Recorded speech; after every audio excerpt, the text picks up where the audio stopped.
성경 말씀 예레미야 예가 3장 22절에서 26절 말씀을 봉독하겠습니다. 여호와의 인자와 긍휼이 무궁하심으로 우리가 진멸되지 아니함이니이다. 이것들이 아침마다 새로우니 주의 성실하심이 크시도소이다. 내 심령에 이르기를 여호와는 나의 기업이시니 그러므로 내가 그를 바라리라 하도다. 기다리는 자들에게나 구하는 영혼들에게 여호와는 선하시도다. 사람이 여호와의 구원을 바라고 잠잠히 기다림이 좋도다. 아멘. 매년 맞이하는 송구 영신 예배이지만 금년에는 특별히 더 기대감을 갖고 이 예배를 드리게 됩니다. 왜냐하면 새해에는 이 코로나가 좀 없어졌으면 좋겠다 하는 이런 기대감입니다. 여러분 1년 동안 정말 고생 많으셨죠. 뭐 다른 것보다도 뭐 코로나 때문에 우리가 힘들었죠. 영화 속에서나 봤던 소재 아니었어요. 뭐 몇 년 전인지 모르지만 저도 이제 영화 보지는 않았지만 뭐 감기인가 뭐 그런 영화 있었죠. 그 전염병 막 심해갖고 그냥 많은 사람들이 감기 때문에 죽고 막 그런 건데, 근데 그 영화 나왔을 때 저는 뭐 저런 일이 정말 있을까 뭐 이랬었는데 이게 정말 코로나 때문에 우리가 그 실제 경험했지 않습니까? 집단 우울증에 걸린 것 같아요. 어떻게 보면 전 세계 사람들이, 특별히 우리나라 같은 경우는 최근에 또 뭐 더 강화돼 가지고 식당도 4명 이상 또 못 가고 그러잖아요. 그래서 뭐 한 6명이든 뭐 이렇게 몇 사람이 4명 넘게 가면 테이블 2군데 나눠서 앉아야 되는데 주인들이 또 상당히 그 신경 쓰더라고요. 이 손님들이 또 신고한다 그래가지고 서로 아는 체도 못하게 하는 이런 상황이 돼버리고 말았어요. 제가 생각할 때 이제 이 코로나가 우리에게 좋지 못한 영향을 많이 줬는데 가장 그 좋지 못한 영향을 하나 꼽으라 그러면 저는 이 사회적 거리두기 때문에 온 이 관계의 끊어짐이 아닌가 이렇게 싶어요. 영어로는 이제 소셜 디스턴스라는 말을 쓰잖아요. 소셜 디스턴스. 저는 이 단어를, 이 개념을 제가 이제 미국 가서 공부할 때 수업 시간에 배웠어요. 그때 이제 뭐 문화 인류학 뭐 이런 그 계통의 과목에서 이제 다뤘던 용어인데, 저는 그때 처음으로 그 용어를 배웠죠. 소셜 디스턴스가 이게 뭔가. 그런데 그게 이제 한국말로는 이제 사회적 거리두기란 말로 번역했잖아요. 사회적 거리두기. 뭐 이제 여러분 다 알잖아요. 뭐 처음에 코로나가 막 이 발병했을 때 사회적 거리두기 했을 때 그게 뭐지? 사회적 거리두기? 그랬었는데 지금 뭐 이제 그게 사람 만나지 말라 그런 거잖아요. 또 적어도 2m 이상 떨어져라 뭐 이런 것으로 우리가 사용됐잖아요. 근데 제가 그 미국에서 공부할 때 이 사회적 거리두기, 소셜 디스턴스라는 것은요 그런 개념으로 배우지 않았어요. 어떤 개념으로 배웠냐면 각 문화권마다 자기 개인의 영역의 범위가 다르다는 의미로 배웠어요. 예를 들어서 지하철을 타면 말이죠. 여러분 뭐 지하철 타셨을 때 경험해 보셨지만 그 자리가 이렇게 정해져 있잖아요. 움푹 패여가지고. 근데 딱 앉았을 때 옆 사람하고 안 닿을 정도로 겨우 해놨잖아요. 예. 그러니까 말하자면 옆 사람과의 그 거리, 이게 소셜 디스턴스라는 거예요. 그런데 각 문화권마다 동양과 또 크게 나누면 이제 서양이 좀 다르잖아요. 이게 문화권마다 그 소셜 디스턴스의 거리가 다르다는 거예요. 여러분 일본 사람들은 이제 지하철 타면은 뭐 신문을 보거나 뭐 책을 볼 때 신문을 이렇게 크면 신문을 이렇게 접어가지고 자기 몸 안쪽에 딱 들어오게 이렇게 접어가지고 요러고 본다는 말을 제가 옛날에 들었어요. 근데 우리 한국 사람들은 아주 뭐 대담하게 그냥 쫙 펴가지고 옆에 사람 막 닿으면서 막 보고 그러잖아요. 이게 문화권의 차이죠. 우리 한국은 옆 사람을 좀 닿아도 괜찮은데 일본만으로 벌써 이제 그런 게 이제 우리보다 조금 좀 달랐던 거죠. 제가 미국에 살 때 말이죠. 뭐 길거리 가다가 혹은 뭐 어디 이렇게 해서 사람 부딪히면요. 그 굉장히 그 신뢰되는 일이라는 거 알았어요. 우리 막 옛날에 어렸을 때지만 학교 다닐 때 막 그 많은 버스 탈 때는 막 문짝자가 올라갈 때 막 못 올라가면 길상 막 밀잖아요 사람을. 옆에 부딪히는 건 뭐 이거 뭐 평범한 거고. 근데 미국 사람들은 어떻게든지 옆 사람과 안 부딪히려고 굉장히 애를 쓰거든요. 그러니까 그게 소셜 디스턴스라는 거예요. 그러니까 자기 개인이 마음대로 쓸 수 있는 그 공간이 서양은 우리보다 좀 크고 동양은 그보다 좀 좁은 거죠. 어렸을 때 우리 교회 다닐 때 말이죠. 이제 그 의자에 앉으면 애들이 뭐 막 많이 올 때 있잖아요. 그때 뭐 애들이 붙어가지고 이렇게 예배드리고 그랬거든요. 그게 뭐 낯설은 풍경도 아니었고 이상한 것도 아니었어요. 제가 아주 오래전이지만 네팔에 갔을 때도 그 마룻바닥에 앉아서 교인들이랑 같이 예배드렸는데 거기도 뭐 그냥 옆 사람 이렇게 붙어도 뭐 별로 문제가 안 되는 그런 문화권이었어요. 그러니까 대체적으로 동양 사람들은 뭐 옆 사람과 붙어도 좀 괜찮은데 서양 사람들일수록 이렇게 뚝뚝 떨어지길 원하는 거죠. 그래서 이제 우리 교회도 이제 그 예배당 새로 지면 뭐 그 의자를 놓을 때 옆 사람하고 그 거리, 소셜 디스턴스죠. 그야말로 그거를 넉넉하게 좀 띄워놓고 그 할 필요가 있겠다 싶어갖고 제가 처음에 우리 교회 건축 본당의 자석수를 막 정할 때가 있었어요. 그때 이제 저는 소위 그 소셜 디스턴스를 생각한 거죠. 좀 이렇게 닿지 않고 그렇게 예배드리면 좋겠다. 그래서 약간 숫자를 조금 좀 줄였죠, 말하자면. 근데 문제는 이 사회적 거리두기로 인해서 온 것은 이 물리적 거리뿐만 아니라 사람과의 물리적 거리가 멀어졌을 뿐만 아니라 이것이 사람과의 관계를 끊어버렸다는 게 큰 문제예요. 당장 지금 예배드리는 것도 그렇잖아요.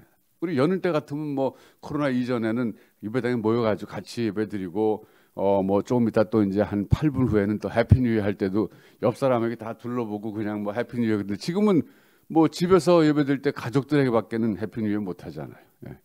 물론 이제 뭐 여기 채팅방에다가 해피 뉴 이어 쓸 수 있지만 이렇게 돼 버렸어요. 그러니까 저는 성도들 본 지가 참 오래됐다는 느낌이 들어요. 그래도 이제 우리 그 예배당에 나와서 예배드리는 사람들은 그 가끔 얼굴 봐서 괜찮은데 아주 안 나오신 분들 있잖아요. 뭐 못 나오시기도 하셨죠. 그런 분들은 막 가물가물한 거예요.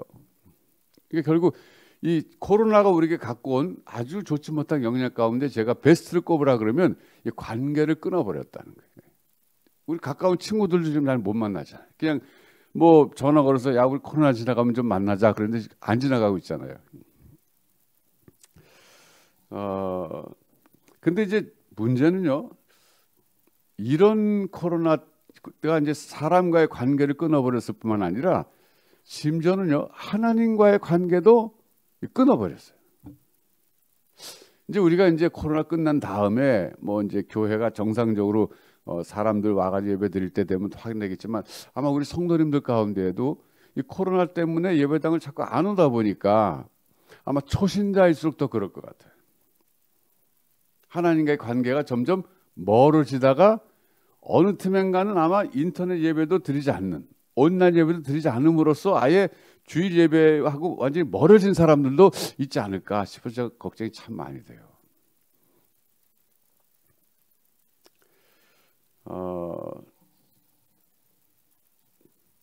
근데 이제 요전에 얼마 전에 나온 이 갤럽 조사를 제가 봤어요. 종교인들에 대한 그 통계가 나왔는데 제가 그걸 보면서 그래도 참 다행이다 그런 생각했는데 결과가 어떻게 나왔냐면요. 아직까지는 그래도 한국 사람 5명 가운데 한 사람이 개신교인이래요. 감사하지 않아요? 두 번째가 이제 불교, 세 번째가 천주교 이런 순으로 통계가 나왔더군요. 코로나 때문에 사람들이 많이 떠나고 뭐 그런 것 같지만 그래도 아직까지는 하나님이 은혜를 베푸셔서 교회에 적을 둔 사람들을 아직은 많이 남겨두셨다. 그 결과 그 통계를 보면서 참 하나님께 감사드렸어요. 제가 이제 이런 얘기를 어디 가서 했더니 그 들은 분 가운데 한 분이 그러시더라고요. 그런데 그 남은 사람들의 연령이 전부 노년층 아닐까요? 그러더라고요. 노년층. 그럴 수도 있죠. 여러분 요즘 젊은 세대는요. 종교보다는 경제에 대한 관심이 많은 것 같아요. 우리가 이제 대학생 때 학교 다닐 때는요. 그래도 경제에 대해서 뭐 졸업하고 취직하고 이런 관심이 있었지만 그래도 뭔가 좀 경제 말고도 교양이라든지 또 뭐 철학이라든지 무슨 뭐 문학이라든지 이런 데 관심이 많았어요. 그때는 이제 캠퍼스에 앉아 있으면 말이죠. 뭐 수업 시간 지나서 이제 휴식 시간에 캠퍼스 잔디밭 같은 데 앉아 있으면 그 책 세일하는 사람들이 돌아다녔어요, 그때. 그래갖고 와갖고서는 말을 붙이는 거예요. 그러면서 결국 뭐냐면 세계 문학 전집 사라 그런 거예요. 혹은 뭐 세계 뭐 사상 전집 사라 이거예요. 그때 막 전집이 한창 유행할 때 있었거든요. 그러니까 그때는 뭐 우리 학생 때는 뭐 적어도 세계 문학 전집을 좀 이렇게 뭐 읽지 않으면 이 대화에 끼지 못했었어요. 뭐 톨스토이가 어떻고 뭐 토스토예프스키가 어떻고 뭐 이러면서 뭐 좀 그 아는 체 해야지 그거 안 읽었다가는 이 대화 느끼지 못하는 그런 시절이었어요. 근데 요즘은 뭐 보면 뭐 유튜브 시대잖아요. 책을 잘 읽지 않죠. 그래서 요즘 젊은 사람들은요, 그 어떤 뭐 철학이나 사상이나 문학 이런 데보다 관심 있는 것보다는 경제에 관심도 많은 것 같아요. 그래서 점점 교회 안에서도 젊은 세대가 점점 줄어들고 있는 것도 우리의 참 문제 중에 하나죠.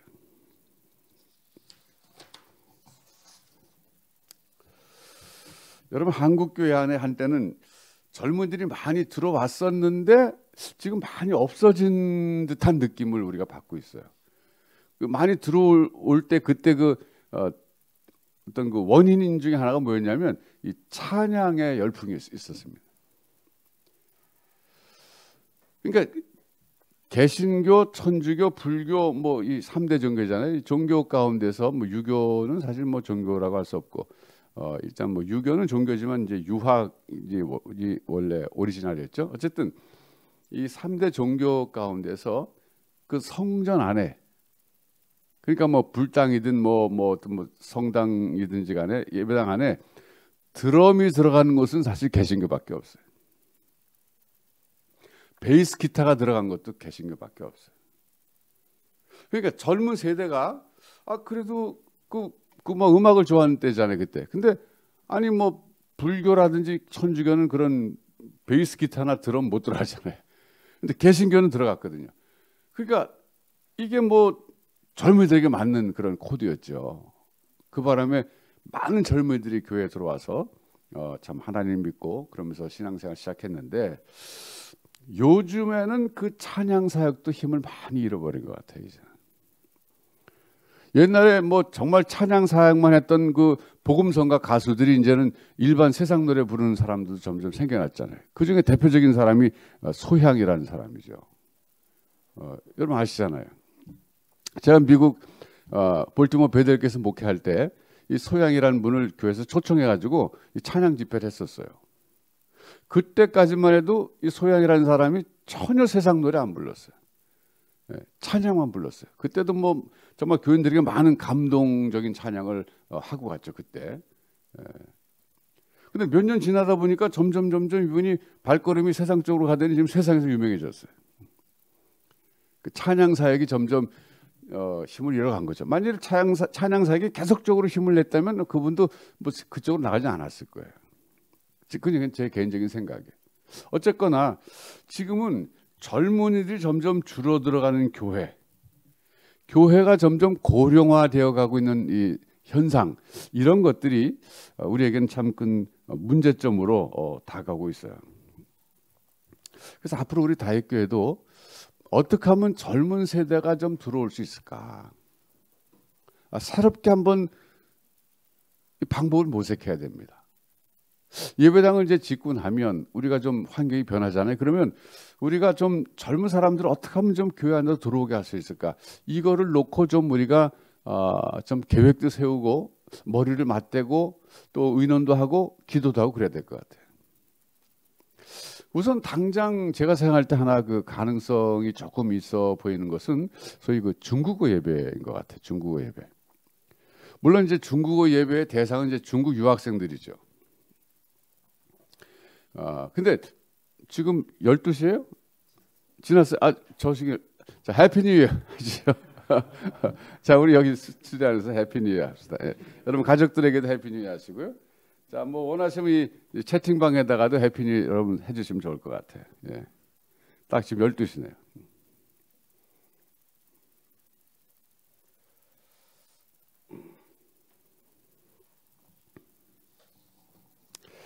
이 중국어 예배지만은 중국 유학생들이 이제 우리 교회에 왔다 갔다 하면서 점점 그 사람도 젊은 사람이잖아요. 젊은 사람들이 왔다 갔다 하는 그런 분위기가 막 형성되면 한국의 젊은 사람들도 좀 더 들어오지 않을까. 뭐 이런 생각을 좀 하게 돼요. 어쨌든 교회 문턱에 젊은이들의 발걸음이 계속 이어지고 뭐 그 중국어를 쓰는 사람이든 뭐 한국어를 쓰는 사람이든 그 젊은 사람들의 발걸음이 끊어지면 다음 세대로 교회가 이어지지 않는다는 거거든요. 요전에 우리 그 스티브 킴 선교사님 오셔서 이제 크리스마스 때 설교를 해주셨는데 그때 스티브 킴 선교사님의 어머님도 같이 오셨어요. 어머님도 같이 오셨는데 끝나고 났는데 어머니 그러시더라고요. 아, 이 교회는 젊은 사람들이 많네요. 그러시더라고요. 그러시면서 하신 얘기가 오늘은 젊은 사람들만 오라 그러셨나요? 그러더라고요. 저보고. 그래서 저도 다시 보니까 아니요, 우리 그런 거 없고요. 우리 교회가 좀 젊은 편이에요. 제가 그랬죠. 제가 나이가 아주 많은 편이에요. 우리 교회에서 이제 그랬어요. 그랬더니 그 어머니가 아주 기뻐하시더라고요. 그래요. 젊은이들이 많아야 되는데 요즘 교회 가보면 젊은 사람들이 없어요. 그러시더라고요.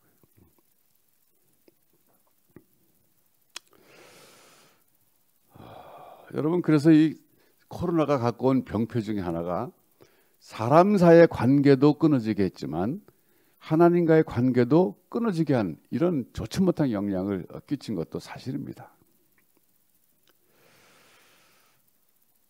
그런가 하면 이 코로나가 사실은 또 우리에게 어려움 준 것은 직접적인 어려움 준 것은 성전 건축의 지연도 원인이 됐어요. 워낙 이 자재값이 올라다 보니까 뭐 건설사의 시공사에서도 그 자재값을 그 제대로 댈 수도 없고 뭐 이런 문제가 복잡하게 얽혀가지고 꼭 뭐 코로나 때문은 아니지만은 어쨌든 그 원인이 됐습니다. 한마디로 말하면 금년도 그러니까 작년이 됐네요. 이제는 벌써 이제 2022년이니까 21년도 한 해 동안에는 참 어려웠던 시절이었다는 생각이 들어요. 물론 생업에도 여러분 얼마나 어려움이 많았어요. 뭐 특별히 자영업 하시는 분들 뭐 이 생업이 안 된 사람 굉장히 많잖아요. 오히려 코로나 때문에 잘 된 사람보다는 안 된 사람들이 우리 주변에 더 많잖아요.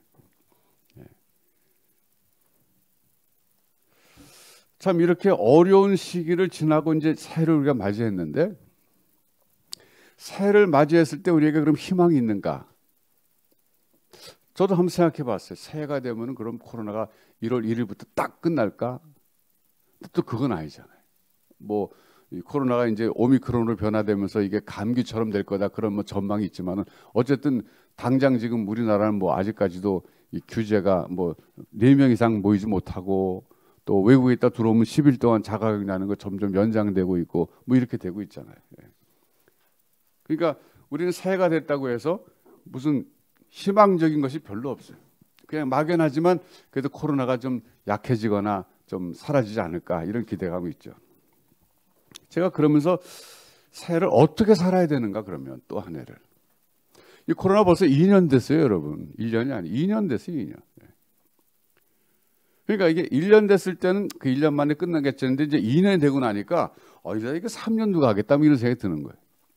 그러다 보니까 정말 기대감이 별로 없는데 그래도 우리는 이럴 때 한번 성경으로 돌아가야 되잖아요. 성경 말씀 가운데서 우리에게 위로를 주고 희망을 주는 메시지는 없을까? 제가 성경을 묵상했습니다. 새해를 맞이하면서 저도 개인적으로 그러면 금년 이렇게 힘들었는데 새해에는 그런 희망이 있을까? 성경에서 우리에게 희망을 주는 메시지는 어디에 있을까? 찾아봤는데요. 제가 가장 먼저 떠오르는 것이 오늘 본문의 말씀이었어요. 예레미야 애가 3장 22절 또 23절 물론 26절까지 본문이었지만은 이 말씀이 제게 아주 분명하게 떠올랐습니다. 여호와의 인자와 긍휼이 무궁하심으로 우리가 진멸되지 아니함이니이다. 이것들이 아침마다 새로우니 주의 성실하심이 크리스도소이다. 이 말씀이었어요. 여러분 이 말씀의 배경을 아시잖아요. 지금 유다가 멸망했습니다. 예루살렘이 함락되고 완전히 멸망했어요. 왜 멸망했습니까? 이 유다 백성들이 하나님 앞에 범죄했기 때문에 나라가 망한 거예요. 일종의 하나님의 심판입니다. 이렇게 나라가 하나님 앞에 범죄했을 때 나라가 망했는데, 나라가 망했다는 것은 엄청난 충격이잖아요. 사건이잖아요. 더 이상 희망이 없다는 거 아니겠어요? 근데 그런 와중에도 지금 예레미야는 하나님에 대해서 소망을 두고 있는 모습을 보여주고 있어요. 어떻게 보면 참 아이러니컬하죠. 하나님이 멸망되게 하셨는데, 심판을 허락하셨는데 그 하나님에게 소망을 두고 있다는 것 자체가 모순인 것 같아요. 어떻게 그런 일이 가능할까? 그것은요, 하나님의 성품에 근거한 소망이었어요. 하나님의 성품이에요. 그럼 하나님의 성품이 어떻게 나타났는가? 22절에 보면 여호와의 인자와 긍휼이 무궁하심으로 그랬어요. 이건 하나님의 성품을 말하는 거예요. 하나님 어떤 분이냐? 하나님은 그 인자와 긍휼이 무궁하신 분이다. 끝이 없는 분이다. 이거죠. 끝이 없는 분. 여기 지금 인자와 긍휼로 이제 한국말엔 되어 있는데요. 영어 성경에 보면은 이 인자를요, 하나님의 great love 그랬어요. great love. 하나님의 그 위대한 사랑, 그 큰 사랑. 그냥 우리는 인자 그러니까 뭐 조금 이렇게 그냥 뭐 이렇게 뉘앙스가 조금 약하잖아요. 근데 영어로 보면 great love 그랬어요. 하나님의 그 great love. 또 긍휼은 뭐냐면 compassions. compassion이죠. compassion. 그러니까 하나님의 그 위대한 사랑과 하나님의 그 compassion, 이것이 무궁하다는 거예요. 그렇기 때문에 하나님의 성품에 근거한 소망이라는 겁니다.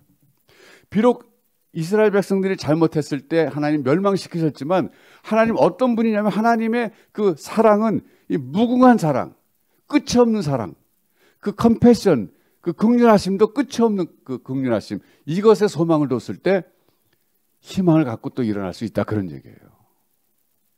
그런데 놀라운 것은 이것이 아침마다 새롭다는 거예요. 이 말씀이 얼마나 위로가 됩니까? 하나님의 그 great love와 그 compassion이 뭐 가끔씩 나타나는 것이 아니라 아침마다 새롭게 주어진다는 거예요. 그것이 예레미야의 소망의 근거가 됐어요. 여러분 지금 22년도 1월 1일이 됐어요. 우리 이 말씀의 근거에서 우리 하나님 앞에 이렇게 구할 수 있어요. 하나님, 오늘 22년 새해 첫날에 하나님의 그 위대한 사랑과 하나님의 그 긍휼하심이 오늘 우리에게 새롭게 풍성하게 임하실 줄로 믿습니다. 이렇게 고백하면서 한 해를 출발해야 됩니다.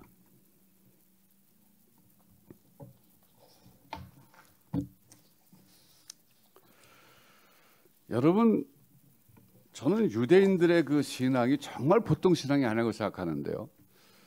제가 언젠가도 한번 말씀드렸지만 히틀러 그 나치 지배 아래에서 600만 명이 죽임을 당했어요. 유대인들이 600만 명, 60만 명도 아니에요. 6만 명도 아니에요. 600만 명이 죽임을 당했지만 그들이 그것을 하나님이 자기들을 그렇게 뭐 치셨다고 생각하겠죠.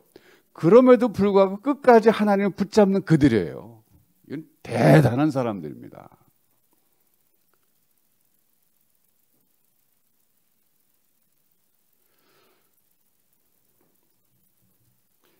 그런데 오늘 본문에서 예루살렘과 유다의 멸망을 보면서도 예레미야도 역시 하나님에게 그 소망을 두고 있는 거예요. 여러분, 우리에게도 이런 신앙이 있어야 됩니다. 코로나가 사람과의 관계도 멀어지게 만들었고 심지어 하나님과의 관계도 멀어지게 만들었다 치더라도 우리는 금년에도 코로나가 끊어지지 않고 있을 수도 있지만 우린 그래도 희망을 가질 수 있는 것은 다른 데 근거를 둔 것이 아니라 하나님의 그 성품에 근거를 둔 거예요. 하나님 어떤 분이냐 이거죠. 하나님은 그 위대한 사랑, great love를 갖고 계신 분이고 compassion을 갖고 계신 분인데 이것이 무궁하다는 거예요. 그 끝이 없다는 거죠. 그리고 그것이 특별히 아침마다 새롭다는 거예요.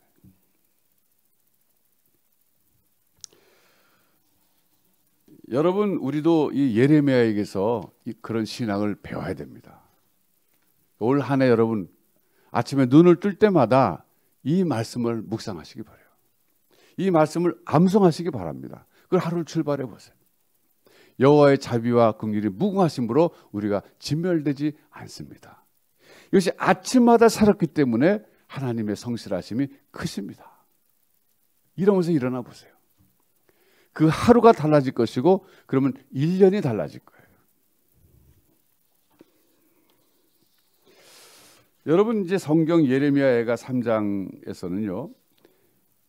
그런 소망을, 하나님의 성품에 근거한 소망을 가지고 있을 뿐만 아니라 이런 고난 속에서 어떻게 행동해야 할지도 구체적으로 가르쳐주고 있어요. 오늘 거기까지 한번 가보겠습니다. 27절부터 32절까지 거기 자세히 보시면 이렇게 코로나라는 재난, 이런 고통 속에서 우리가 어떻게 행동해야 될까? 거기 몇 가지 힌트가 되는 그런 단어들이 나옵니다. 27절부터 제가 읽어드리겠습니다. 사람은 젊었을 때 멍에를 메는 것이 좋으니 혼자 앉아서 잠잠할 것은 주께서 그것을 그에게 메우셨습니다. 그대의 입을 땅에 티끌에 댈지어다. 혹시 소망이 있을지로다. 자기를 치는 자에게 뺨을 돌려대어 치욕으로 배불릴지어다. 이는 주께서 영원하도록 버리지 아니하실 것임이며 그가 비록 근심하게 하시나 그의 풍부한 인자심에 따라 긍휼히 여기실 것임이라. 네. 여러분, 여기서 몇 가지 중요한 단어를 우리가 볼 필요가 있는데요. 첫 번째, 멍해라는 게 멍해. 멍해, 이건 고난이죠. 그러니까 유다와 예루살렘 멸망한 것은 엄청난 멍해를 지은 것과 같은데 그 멍해라는 것이 고난인데 그것은 결국은 28절에 보면 주께서 그것을 그에게 메우셨다는 거예요. 다시 말하면 하나님이 심판으로 온 것이다. 이거 하나님의 심판으로. 근데 그랬을 때 어떻게 되느냐? 잠잠해야 된다고 얘기하고 있어요. 28절에 혼자 앉아서 잠잠할 것은. 이건 영어로 in silence, 잠잠하라 이거죠. 네. 그리고 이제 26절 아까 우리 본문 속에서 했지만은 26절에 이런 말이 있어요. 사람이 여호와의 구원을 바라고 잠잠히 기다림이 좋도다. 여기 잠잠이라고 하는 것은요, 영어로 quietly라고 번역했어요. quiet 있죠, quiet time에서 quietly. 예. 보통 우리가 이제 고난을 당하게 되면요, 막 하나님 앞에 나가서 원망할 수 있어요. 하나님 왜 이렇게 나를 고통스럽게 하십니까? 그럴 수 있어요. 그런데 오늘 예레미야 애가 속에서 우리가 배울 수 있는 것은 고난 당할 때 중요한 우리의 행동 중에 하나는 뭐냐면 하나님 앞에서 quiet하라. 예전에 스티브 킴 선교사님이 이제 설교하셨잖아요. 그리고 이제 그 설교 끝난 다음에 제가 한번 주중에 만났어요. 고마워서 같이 식사하면서 대화하는데 자기 설교 어땠냐고 저한테 이제 제가 이제 선배니까 물어보더라고요. 그래서 참 설교 좋았다고. 여러분 기억나시잖아요. 뭐 매크롬, 뭐 마이크롬 그러면서 참 좋은 설교 해주셨잖아요. 참 설교 좋았다고 그랬더니 근데 자기는 설교하려고 나가면 자기 그 딸들이 그 딸만 그 셋이잖아요. 딸들이 그런데 아빠 좀 그 설교를 좀 이렇게 좀 차분하게 할 수 없어? 그런데 그러니까 자기가 막 그냥 정말 열정적으로 하는 그거를 딸들이 별로 안 좋아한대요. 그래가지고 자기 설교 끝나고 나면 딸들이 그렇게 아빠한테 얘기하는데요. 아빠, can you be more quiet? 이렇게 좀 더 좀 조용하게 할 수 없어 설교를 그렇게 얘기했다 그래요. 제가 그래서 가만히 들을 때 아니 참 좋았는데 오히려 그 열정적으로 하는 그것이 강조가 되고 우리 마음속에 와닿는데 딸들은 또 좀 그렇구나 이제 그랬는데 말이죠.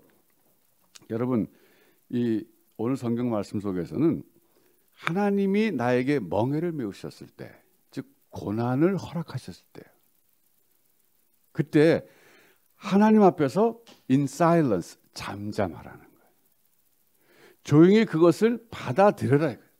왜? 하나님이 뜻이 계셔서 그걸 메우셨다는 거예요, 여러분. 그리고 또 하나님의 구원을 바라고 quietly, 잠잠히 기다리는 게 좋다. 이게 사실 쉽지 않아요, 여러분. 왜냐하면 우리가 지금 고통을 당할 때는 막 아파서 막 소리를 질러야 되는데, 오히려 지금 여기서 말하는 건 뭐냐면 잠잠하라. 그 잠잠, 하나님 앞에서.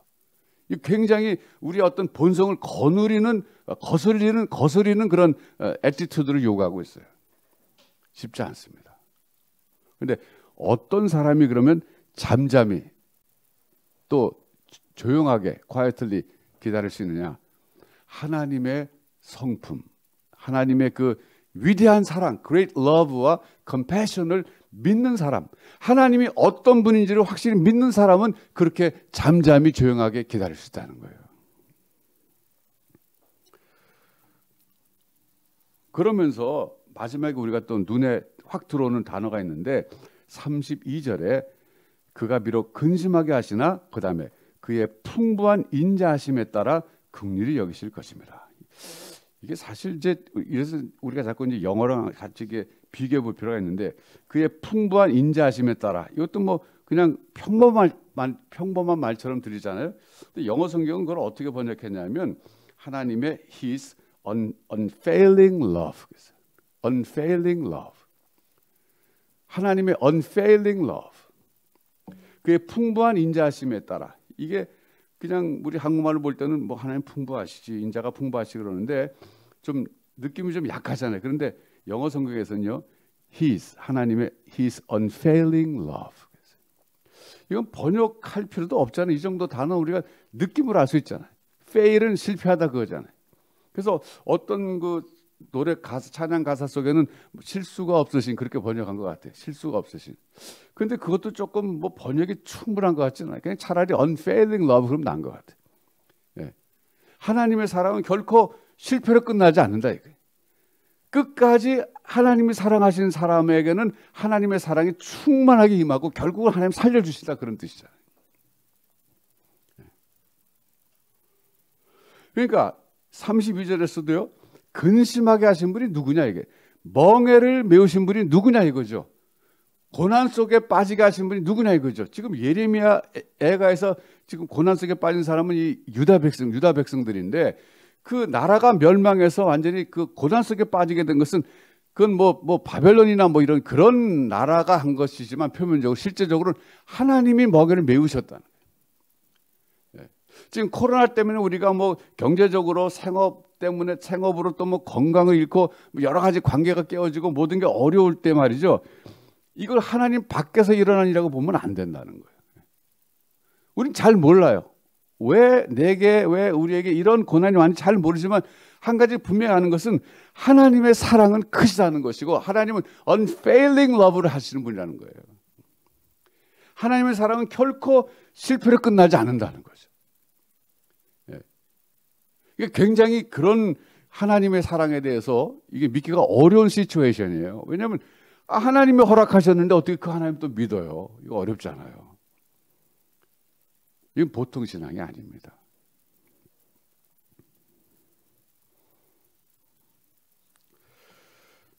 그러면서 심지어는 그냥 그대 입을 땅에 티끌에 댈지어다 그랬잖아요. 그러니까 29절이죠. 하나님이 나에게 고난을 허락하셨을 때, 하나님이 우리에게 어려움 주셨을 때 태도가 어때야 되느냐? 하나님은 원망하기보다는, 불평하기보다는 in silence, 잠잠히, quietly, 참 조용하게 하나님의 구원을 기다려라. 왜? 하나님의 His unfailing love를 믿기 때문에. 그것이 성경이 우리에게 고난 당할 때 취해야 될 행동의 지침으로 주고 있는 말씀이에요. 이거 쉽지 않습니다. 이런 행동과 이런 태도를 우리가 보이기 위해서는요, 하나님 앞에 나가서 정말 조용히 기도하는 것이 있어야 가능해요. 여러분, 이와 유사한 또 한 사람 있잖아요. 성경에 하박국 선지자, 하박국 선지자. 하박국 선지자도 나라가 다 망해버렸어요. 근데도 뭐 무화과 나무가 없고 감람나무가 없고 뭐 무슨 소출이 없고 뭐 우리의 외양간에 소가 없고 아무것도 없어도 나는 여호와 하나님으로 인하여 기뻐하리로다 그러잖아요. 나는 그 하나님으로 인해서 기뻐하겠다는 거예요. 내가 모든 것을 다 잃어버렸다 할지라도 그 하나님 때문에 기뻐하겠다 그런 거예요. 이게 신앙입니다.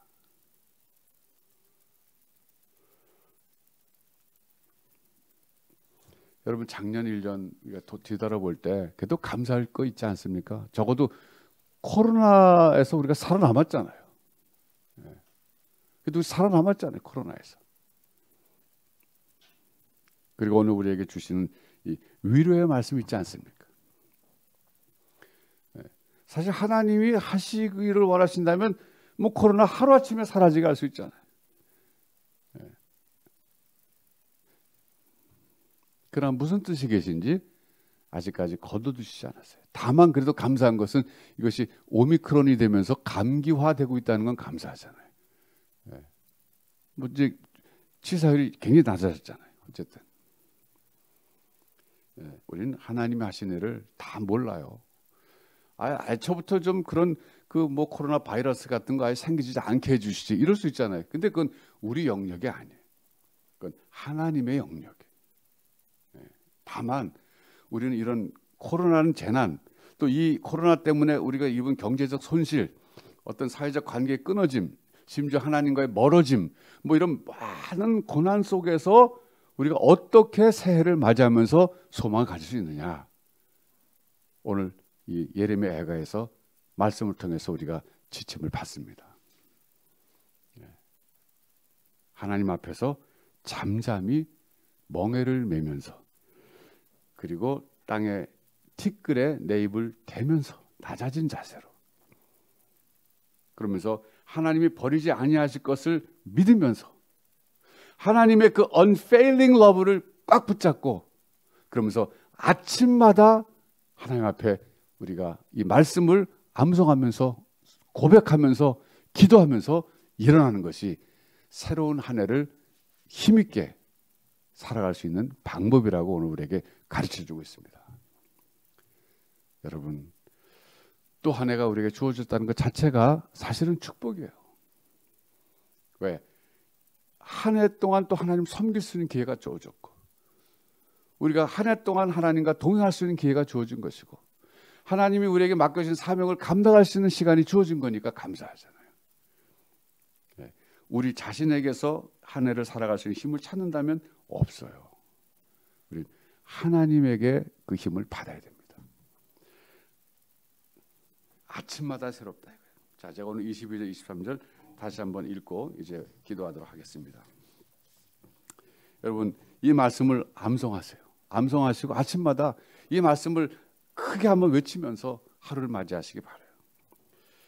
여호와의 인자와 긍휼이 무궁하심으로 우리가 진멸되지 아니함이니이다. 이것들이 아침마다 새로우니 주의 성실하심이 크리스도소이다. 아멘. 아멘입니다.